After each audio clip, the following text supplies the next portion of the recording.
안녕하세요. 네, 안녕하세요. 네, 반갑습니다, 피디님.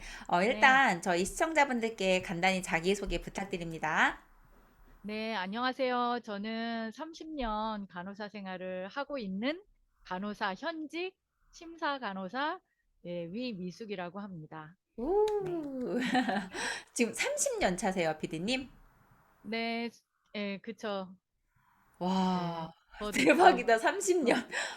근데 제가 아, 알기로 수 간호사 거쳐서 심사 간호사까지 올라가신 걸로 알고 있는데, 네, 저도 그렇고 아마 시청자분들이 수 간호사랑 심사 간호사 무슨 차이지? 하실 것 같아서 좀 네. 간략하게 설명 부탁드릴게요. 그 수간호사는 네, 이제 병동에서 간호사들보다 이렇게 한 단계 제일 윗사람이 병동에서 제일 윗사람이 수간호사고요. 네. 심사간호사는 이제 우리가 병원에서 뭐 진료비라든가 아니면 약이라든가 뭐 이런 거를 이제 사용을 하면 그게 그 나라에서 정한 심사 기준에 맞는지 음. 그거를 확인하는 게 심사간호사예요. 그래서 음. 전혀 그 임상 간호사하고는 전혀 그 따로 더 공부를 해야 하는 그런 거죠. 용어도 되게 어려워요. 그러면 네. 심사 간호사가 되면 무슨 일을 하는 거예요? 심사 간호사가 되면 이제 우리가 그 진료비 이제 뭐 수술을 한다거나 이제 이런 음. 식으로 하잖아요. 그러면 그거를 심사평가원에 청구를 하고 이제 음. 그렇게 하는 업무죠. 그리고 아. 이제 약이라든가 이런 거를 사용을 하면 그게 음. 기준에 나라에서 정한 기준에 맞게 썼는지 그런 거 확인을 하고 음. 알려줘야 되고 뭐 뭐 새로 코드나 뭐 물품이 들어온다거나 그러면 그런 코드를 만들고 이제 그런 작업하는 데가 심사과예요. 오, 그러면은 이제 심사 간호사는 그 병원마다 정해진 인원이 있어야 되나요? 심사 꼭 심사 간호사여야 된다 이런 거는 없는데 이제 음. 대학병원이나 이런 데에서는 네. 아무래도 좀 어렵고 이렇기 때문에 원무과 출신이신 분들이 심사하기에는 어려워요. 그래서 이제 음. 심사 간호사 그러니까 간호사 중에서도 그 이제 뭐 수술이라든가 이런 거를 좀 많이 아는 그런 사람들이 이제 지원을 해서 또 따로 트레이닝을 받고 음. 그렇게 해서 이제 심사 간호사를 하죠. 오, 근데 어떻게 거기까지 지원하게 되셨어요? 제가 병동 이제 수간호사로 있었는데 네. 그때는 이제 병동에서 내과 병동이었는데 60명 이상 막 환자들이 왔다 갔다 이제 음. 입퇴원이 너무 잦은 거예요. 네. 그런 데다가 그 심사관은 그냥 앉아가지고 또 음. 전문적인 그런 지식을 가지고 하기 음. 때문에 음. 그게 너무 더 매력적으로 보였어요. 그래가지고 이제 심사간호사를 한번 딱 돌렸는데 네. 지금도 이제 그 병동 수간호사나 이런 선생님들은 음. 저한테 너무 그쪽으로 너무 잘 가셨다고 이제 그런 식으로 어. 얘기를 하죠. 잘했다. 어, 네. 약간 업무의 형태나 그런 강도 그런 게 좀 다른 것 같네요. 그쵸? 맞나요, 네. 비디님? 네. 어, 저희 심사과는 이제 머리로 컴퓨터 보고 또 책 보고 음, 이제 이런 식으로 많이 하고요. 네. 그 이제 수간호사는 수간호사나 몸빵. 네. 병동에서 이제 막 뛰고 막 얘기해야죠. 네. 아, 그렇구나. 아, 네. 약간 이런 거네. 그, 스튜어디스들이 비행기 맨 처음엔 되게 타고 싶어 하거든요. 근데 비행기 너무 타다 보면은 지상 근무하고 싶어진다 아, 하더라고요. 네. 그만 땅으로 내려가고 싶다. 근데 약간 피디님도 그런 느낌인 것 네. 같은데, 예, 근데 예. 이제 그렇게 심사 간호사까지 가서 사실은 간호사 업계에서는 끝장을 보신 지금 케이스잖아요, 피디님. 맞나요? 예, 예, 예. 그럼 간호사의 끝장을 봤는데 갑자기 인셀덤? 이제 간호사로 끝장을 보니까 이제 네. 내 일이 하고 싶은 거예요. 내 거가. 아, 예. 그리고 이제 제가 30년을 직장을 다니고 병원 생활을 했지만 네. 그렇게 뭐 크게 부자가 되거나 뭐 음. 이런 게 안 돼서 이제 그 돈을 많이 그러니까 부자가 되고 싶은 생각이 계속 있었거든요. 근데 이 직장 음. 가지고는 안 되겠다 이런 생각이 있었어요. 그러다가 음. 인셀덤을 만났는데 인셀덤은 이제 얘기를 하기에는 뭐 1,000만 원, 막 2,000만 원, 막 이렇게 하니까 저는 음. 근데 근무를 하고 있었는데 갑자기 이제 강의를 이렇게 들으라 해서 이렇게 조금 이렇게 하고 이어폰을 꽂고 듣고 있는데 나는 뭐 한 달에 몇 백만 원 벌고 있는데 그 사람은 어, 한 달에 뭐 3천, 4천 번다 이러니까 이제 완전 뚜껑 완전 날라갔어. 뚜껑이 날라갔죠. 근데 네, 인셀덤에 그 진입하시는 분들이 다 그 얘기를 하세요. 월천 버는 사람은 뭐 그 뭐라고 그러나 본사라고 하나? 그 하여튼 네. 무슨 본부 본부. 본부에 가면은 뭐 발에 치이고 뭐 네. 월 3, 4천들도 뭐 즐비한다. 근데 사실 중요한 건 그들이 통장에 찍힌 돈이 중요한 게 아니라 얼마가 남았느냐가 중요한데 네. 그것까지는 사실은 오픈을 잘 안 하죠. 내가 얼마 순수입이 남았다. 그렇죠. 그래서 이제 아무래도 그 찍힌 넘버링 때문에 다들 이제 뚜껑이 날아가서 사업을 네. 하시지 않나 하는데, 일단 제가 또 그 사실은 인터뷰 때문에도 이제 피디님과 좀 소통을 하다가 제가 새로 알게 된 사실이 약간 늪에 빠졌다는 말씀, 네, 네. 그 얘기를 이제 하시게 됐는데, 이제 대리점장을 가면서 뭔가 좀 늪에 빠졌었다고 하셨거든요. 근데 이제 그게 네. 무슨 늪이었나요?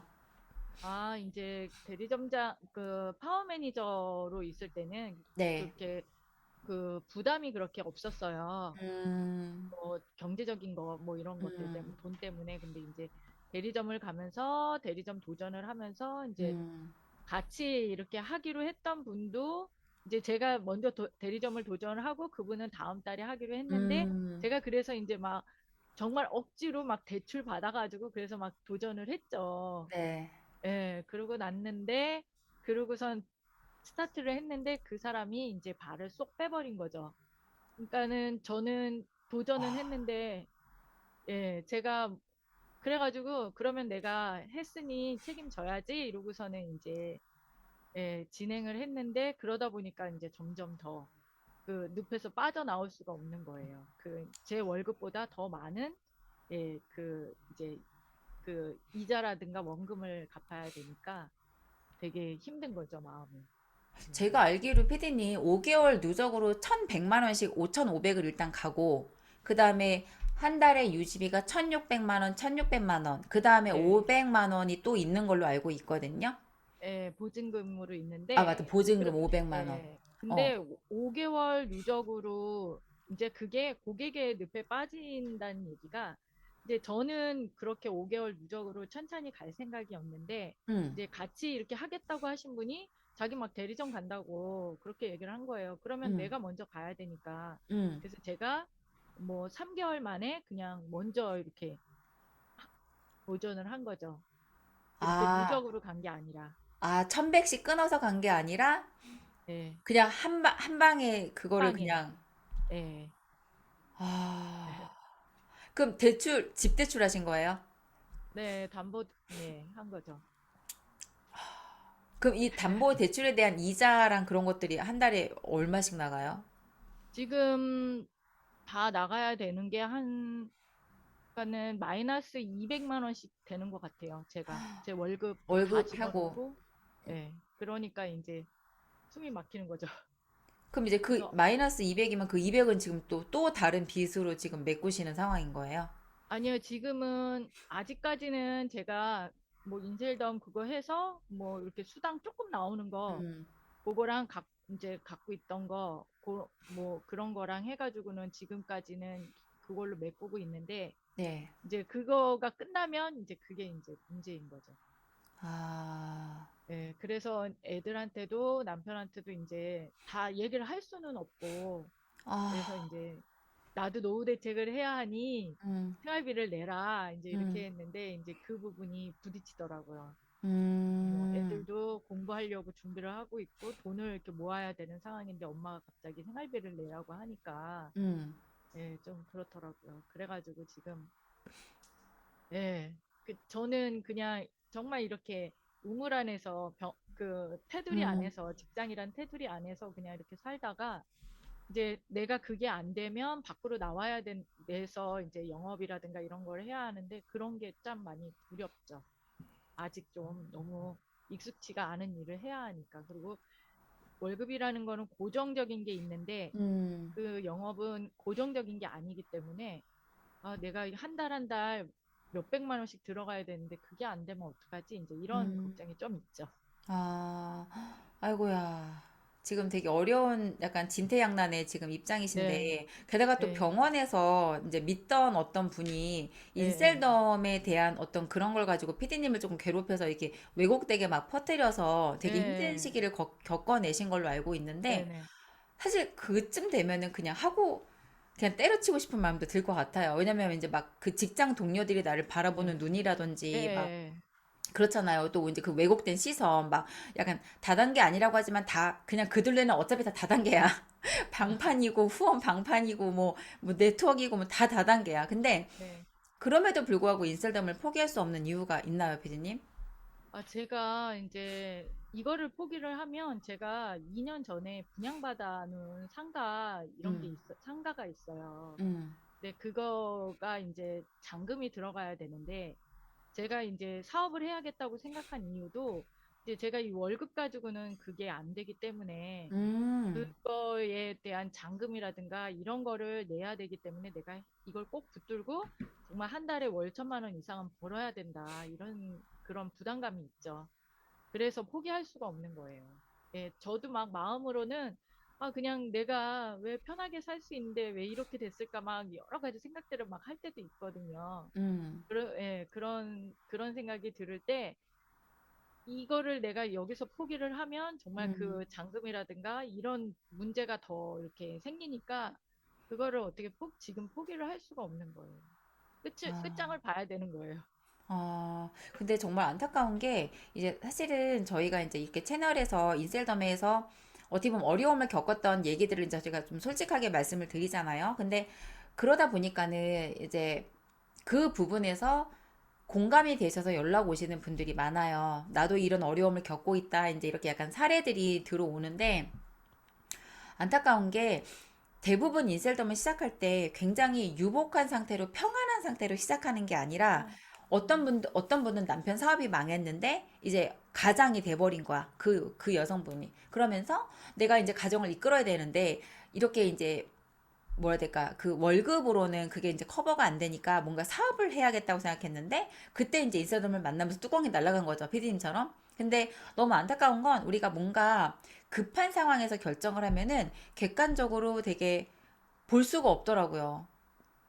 맞아요. 저도 처음에 이제 이거를 해보겠다고 했을 때 이제 큰아들이 알아보고 막 반대를 하더라고요. 근데 그때는 이게 들어오질 않는 거예요. 제가 이렇게 아, 말했던 게 들어오질 않았고, 예, 그거는 못한 사람들 얘기야라고 음, 생각을 했고, 음, 예, 저는 이제 난 잘할 수 있어, 막 이런 음, 굉장히 긍정적이고 막 그런 마음으로 음, 했죠. 그리고 음, 이제 그 대리점이 가기 전까지는 별로 그렇게 부담이 없었으니까 이제 그쵸. 그랬는데 대리점이 딱 되고 나니까 이제 그런 예, 부담감이 확 오는 거죠. 어, 그래서 그때 아들 말을 들을 걸 하는 그런 후회도 막 들기도 하고 그런데 이제 어차피 시작을 했기 때문에 예, 어떻게 뺄 수도 없는 상황이고 그래서 음, 음. 그러면 이제 피디님께서 어쨌든 그 어려움을 좀 극복하고자 이제 콜드콜을 진행하고 있으신데, 이제 많은 분들께서 저희가 이제 콜드콜 한다고 하면 그 스크립트 이제 그거 일단 제일 궁금해 하시고, 막 그것만 있으면 당장이라도 막 연정민 피디님의 그 300명 3억 매출 막 이거 나도 할 수 있을 거라고 막 바로 그렇게 생각을 하시거든요. 근데 콜드콜 해보셨잖아요, 피디님께서는. 그것도 예, 꽤 많이. 예, 근데 이제 예, 콜드콜이 호락호락하지 않잖아요. 예, 아우 많이 그래서 까여요. 많이 맞아요. 그래서 까이고 예, 음, 마음이 정말 내가 마음이 이렇게 힘들 때 콜드콜을 하면 더 힘들더라고요. 그래서 음, 마음을 좀 이렇게 자신감 충전하고 그리고서 이제 확 해야 이렇게 해요. 네, 그런데 이제 이렇게 까이고 이러면 그래 까였어 다음이야 넥스트 넥스트 하긴 하지만 그래도 네. 이렇게 마음이 힘들긴 하더라고요. 음, 네, 마음이. 그래서 콜드콜을 일단은 이제 배우는 것도 좋은데, 일단 정확한 코치한테 배워야 되는 게, 그러니까 피디님은 지금 정확한 코칭을 받고 있으신 입장에서 왜 올바른 코치에게, 그러니까는 사실은 이 콜드콜이라는 거를 네트워크랑 후원 방판에 최초로 접목한 거는 아이스강이라는 사람이잖아요. 그러다 보니까 이 사람이 뭔가 여기에 대해서 굉장히 나름의 철학을 갖고 있는데, 다른 분들이 이제 그거를 모르잖아요. 이 콜드콜을 그냥 단순하게 이제 전화해가지고 자영업자 간다 이제 이렇게 생각하시는데, 피디님이 이제 올바른 코치한테 이거를 배우면서 느꼈던 거, 그리고 왜 올바른 코치한테 이걸 배워야 되는지 좀 그런 것 좀 궁금해요. 그게 이제 콜드콜 그 스크립트를 보면 사실 상식적이지가 않아요. 네, 이해가 맞아요. 안 되거든요. 네, 근데 그게 이렇게 시장에서는 그게 또 먹히거든요. 근데 그게 왜 맞아요. 먹히는지를 아이스장 대표님이 이렇게 설명을 해주시죠. 음, 그래가지고 아 그래서 그렇구나 뭐 이렇게 어, 느낄 때도 많고 그리고 이제 그냥 이렇게 쓰여 있는 거예요. 저도 사실 처음에 시작할 때 제가 이제 여기서 그 음, 스크립트를 배운 걸 가지고 저랑 같이 하겠다는 분한테 알려줬어요. 그랬더니 네. 에게 이게 전부야? 이렇게 얘기를 하는 거예요. 애게? 이게 예. 근데 사실 그 사람은 하지도 않더라고요. 하지도 않았어요. 맞아요. 예, 음, 저는 근데 굉장히 이거를 보고 이제 하면 할수록 아, 진짜 너무 귀하다. 이렇게 생각을 하거든요. 네. 그리고 제가 이렇게 힘들고 이런 진퇴양난의 이런 상황이어도 희망이 있는 게 음, 대표님이 이끌어 주시니까. 예. 음, 제대로 이끌어 주시니까 여기에 잘 음, 붙어 있으면 내가 이 진퇴양난에서 정말 마이너스 뭐 100층에서 어 뭐 0층 그리고 플러스 100층까지 올라갈 수 있지 않을까 이런 음. 생각을 해요. 그래서 예, 저는 이거는 굉장히 소중하다고 생각하거든요. 네. 정말 그게 맞는 게 사람들은 일단은 근데 그 어쩔 수가 없는 게 저도 처음에 들어왔을 때 말 그대로 뭔가 일반적인 생각에서는 이게 이해가 되지 않아요. 그래서 자꾸 우리는 우리가 살던 대로 그 생각하는 기준으로 이거를 생각하면은 입이 안 떨어지는 거야. 그런데 이거를 만든 사람이 아이스강이니까 그 사람이 정말 많은 시도를 해서 이거를 뽑아낸 거거든요. 정말 다 어쩔 수 없이 깔 수밖에 없는 것들을 다 실험하고 나서 이거를 이제 하는데 자꾸 사람들이 뭔가 이게 되게 우리는 매운맛이잖아요. 그게 매운맛이니까 뭔가 약간 순한 맛으로 자기들이 변형을 해. 근데 그러면 콜이 안 잡히는 거예요. 네, 맞아요. 안 잡혀요. 안 잡혀요. 그래서 네. 대표님이 나중에는 말씀하시는 게 내가 내 스스로 창조물을 만들어내다가 아니구나를 알고 나면 이걸 더 빨리 받아들이는 그런 케이스가 저 또한 경험을 했기 때문에 지금 무슨 말씀이신지 이해 갈 것 같고